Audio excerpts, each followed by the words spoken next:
Gara-gara dede bobo di kurungan Rigen akhiran mah seueur komen anu kieu ya guys. Meni di kurungan cenah mah kajongjonannya mamahna cenah cicing budak mah menikatkeun di kurungan nepi ka sasarena. Bating teu ulah indung we anu salah mah nya. Sakitu rarasaan mah di imah teh meni pahibut ku pilakueun gerohaneun, seuseuhaneun, sasapuaneun. Hal mah nya guys, sing sakumaha pahibut oge leungeun keca katu sagala dicabak pandangan mah anger ka budak teu mantak poho ka budak. Budak teh kaciri atawa rehe menikatkeun sok mantak hariwang kana sapuaneun liuk di ka budak da bisi ngoprek anu teu pararugu bisi mantak picilakaeun. Budak teh teu kau rehe ku abi teh digegero dede ceng teh. Meureunnya si dede na teh teu katingali dina kamera tur padahal mah da nutur-nutur ieu teh. Naha cenah budak teh mah menikatkeun cicing di kurungan oge. Guys, eta lamun nya teh mah di kurungan ku abi duka tos kumaha ngalawana oge nya. Tingalinya di sela-sela kesibukan abi dede tetep aya digigireun atawa ditukangeun. Ku sabab ayeuna bebenahna tos rapi jadi ka dede teh hayu dede juang ibak heula ame jongjon ceng teh. Ibak atos diacuk atos tadi teh ku abi teh sempet dihuapan heula tapi teu karekod guys. Di ruangan yang sama dede nuju anteng ka dede teh kieu mamah bade ngedit bade ngisi suara dede na diem hun sok we main. Sabab dede masok sagala pake cocoan. Jadi ieu teh Rigen paranti acuk teh ku dede teh kalah dianggo mainan. Acuk dilepaneun anu dina Rigen ieu teh diabrut-abrut ku dede teh. Nah si Rigen teh dicandak dianggo kurung manehanana keneh meureun geus sawareg we ameng reup we bobo. Jangan sabari ngisi suara teh ditingalikeun we ku abi teh diantep.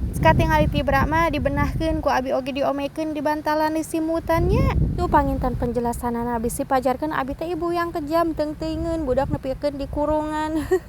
Hey guys, tiba-tiba abi teh tos ngelepet di jalan erek ka mana kitu ieu teh nya. Heureuy acan ka bapak cia teh aa bade ka mamahnya hun mangga cenah. Beja kitu sote lain geus siap erek indit da tadina ge heureuy acan bebeja kituna oge sugan mah moal dititah ceng teh. Pas geus diizinan teh asa arek asa moal soalna naon cuaca teh meningkatkeun poek siga anu erek hujan. Salamet ceng teh imah ngadukung indit jadi we seak we ararindit ieu jeung budak anu dua teh. Ngisi suara anu ayeuna mah dalokdak gararandai ngaguruh geuninganan nyari sisi laut mah. Dimaklum hun orang leuweung nuju mudik ka pantai heula. Padahal mah hatur nuhun pisan kanu parantos nonton di mana we ayana mugi sadana sararehat tilu jeung tepang di Pulau Sunda. Salajengna. Bye bye.